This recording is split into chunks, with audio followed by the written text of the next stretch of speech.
Hello, Renter Nation.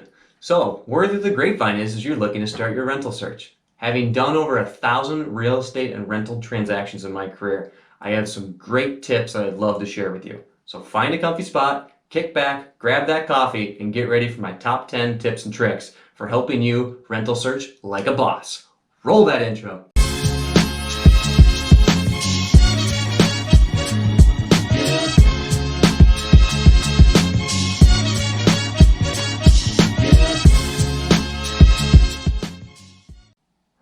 Welcome one, welcome all to the first ever installment of the Michael Getty Realtor Educational Series. I, of course, am your host, co-host, executive producer, video editor, real estate mogul, and one-man band extraordinaire, Michael Getty. I wanted to kick this series off with a tips and tricks video about how to help tenants looking for rental properties be able to rental search like a pro. Having been a real estate and leasing agent for the last 6 years and gone through many transactions, I feel like I'm at the point in my career where I can now start to give back and teach others all the useful information that I've found. So if you find this video helpful or informational, please go ahead and click that like button, hit the subscribe button. All of that really helps build a young channel, and I would greatly appreciate it. So without further ado, let's go ahead and roll right into tip number 1. Step number 1. Stay engaged. If you hear nothing else of what I say, remember this: rental properties move very quickly. It reminds me of that old adage, the early bird gets the worm. If you want to be successful in this rental market, what you need to do is stay active, stay vigilant, and keep looking for properties. New properties get posted all the time, so find a website that you like looking at and check back in. Hit that refresh button. Go back in, save it on your favorites, and keep updating to see what else is up that's new. Now, a little pro tip for you too is for all the listings I do, I post to my YouTube channel here first. So if you subscribe to this channel, you will be notified hours before it hits any other third-party sites, and that can be a great way to help set yourself apart and find those properties that you like before other people get a chance to see it. Step 2. Read, baby, read. When people go and start looking at rental properties, everyone's eyes are first drawn to price and photos. It's fun to flip through photos, see what properties stand out to you, but there's this super important area of the ad descriptions that need to be a main focus of your attention too. These ad descriptions are where tons of helpful and useful information are packed in there, made specifically for prospective tenants to look at. Things like lease start date, lease terms, pet policy, utilities that are provided, and tons of other helpful information are in there. As an agent, I can say it is kind of a pet peeve of mine when people ask questions that are easily outlined in the ad description, because it shows you didn't take the time or effort to look and kind of read more about the property that you're interested in. Furthermore, it can really help yourself too, because some agents are really slow at getting back to people.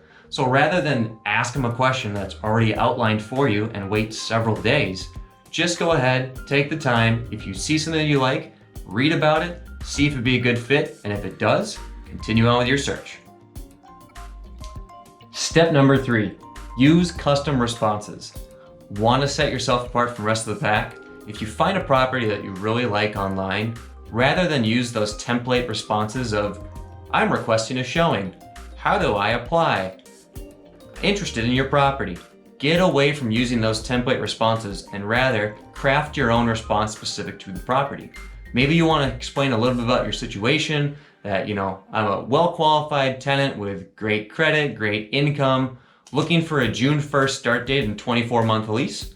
Or if you want to talk more about the property itself, maybe you fell in love with the kitchen, or the neighborhood was blocks away from other family members of yours and it's a perfect fit.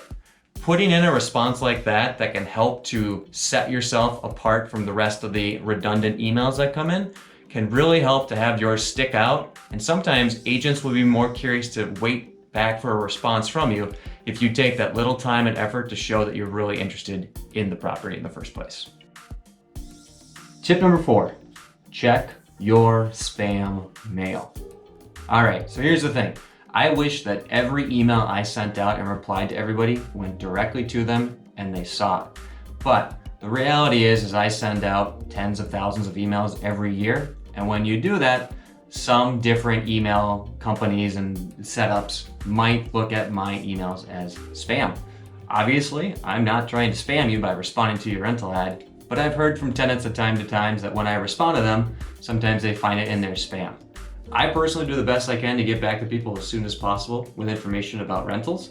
But if you can kind of go the extra step and check that spam folder, make sure you didn't lose things in there, that will be helpful too in trying to make your search goes well.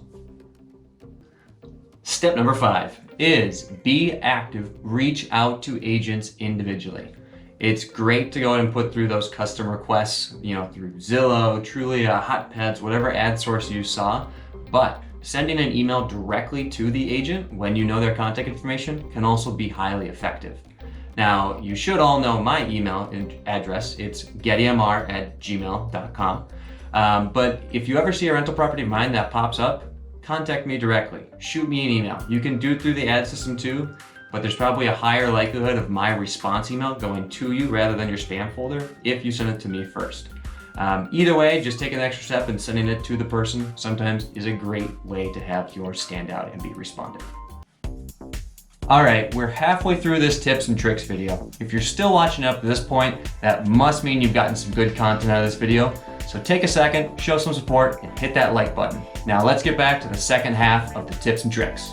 Tip number 6, online search tools. The days of flipping through the newspaper or looking through the classified ads are long gone. Nowadays, if you want to look for rental properties, you need to have a good online search tool that you use. Of course, we have all of our rentals listed on mauzyproperties.com, and I post video walkthrough tours of all of my rental properties on my YouTube channel as well too. But there are tons of other great sites that you can use too. Some of the more well-known sites would be Zillow, Trulia, HotPads, Apartment.com, but there's tons of other ones too. In fact, we post our rental ads on almost 100 different online websites.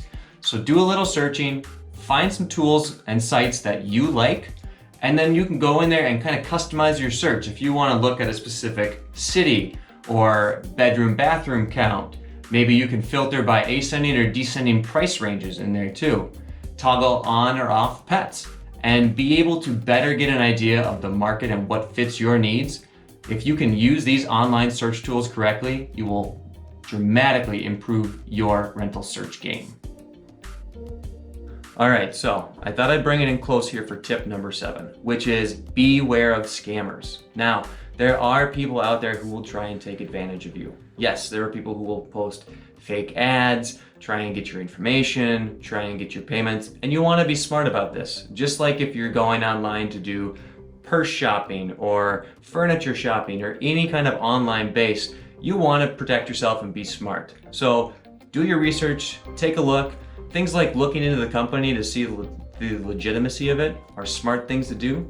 If you see properties that have multiple ads posted of it, that can usually be a red flag that something's up, especially if there's different pricing going on.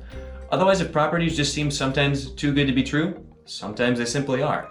So be smart. If people are asking you to send you, payments through the mail so that they'll send you the keys back and they're claiming to be the Prince of Egypt or, out of the country and not able to help, start to add these things up and make sure you're protecting yourself as well when looking online. Just do what's best for yourself and your family. Tip number 8 is figure out your budget.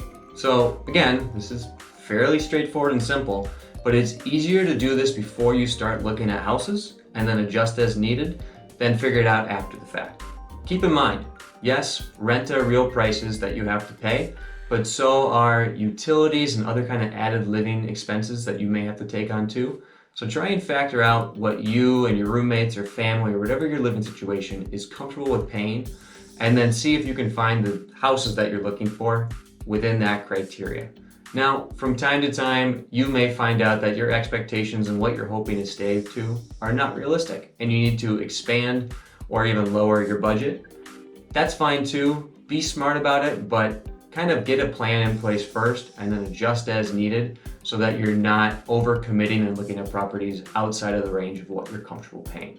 Most companies will require 3 times the monthly rent for household income, so just kind of know that as a good gauge, but that doesn't necessarily mean that you might feel comfortable spending up to that amount. So figure out what you're comfortable with and then stick to it.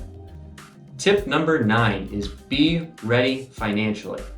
It may come as a surprise if you haven't been on the rental market for a while, but when you find a property, most places will require a deposit to be paid either along with the rental application or shortly right after if you get approved for the property. Our company requires a deposit payment to be made within 24 hours upon being approved by the owner. Now we make it easy that unless you're doing a quick move-in within 14 days, you can make this payment for the deposit online, and it's free to pay with EFT payments. But making sure that you've already moved the funds around and have it ready to go is a very smart thing to do so that you don't miss out on a property that you may otherwise have wanted to get, but weren't ready to act in time. My final tip is strike when the iron's hot. This kind of piggybacks off step 9, but the idea is if you see a property that you like, a lot of people will say, well, should I wait and see what else I might find later? Or there's some other properties I don't like quite as much, but maybe I want to check those out too. There's no minimum requirement as far as the amount of places you should see before you know you're ready to make a decision. And likely, if you wait to see other options, you'll lose out on the option that you do like. So if you find something that meets your criteria and fits your needs in a market that can move as quickly as the current rental one does, strike while it's hot. Get that application in, be proactive, have your deposit ready to go, and see if you can secure that property as your next rental. So, that was my list of my top 10 tips and tricks to help you with your rental search. Hopefully, you find some good new information in there and things that you hadn't previously thought about. I'm more than happy to answer any questions you have for me too about rental searching in general, ways we do it, best ways to help your practice. Feel free to email me at gettymr@gmail.com and I'd love to get back to you. Otherwise, be sure to subscribe to this channel here as I will continue to post more new content for tenants, owners, buyers, and sellers alike to better help your real estate needs and information about the market as a whole. Thanks so much and have a great day. Bye now.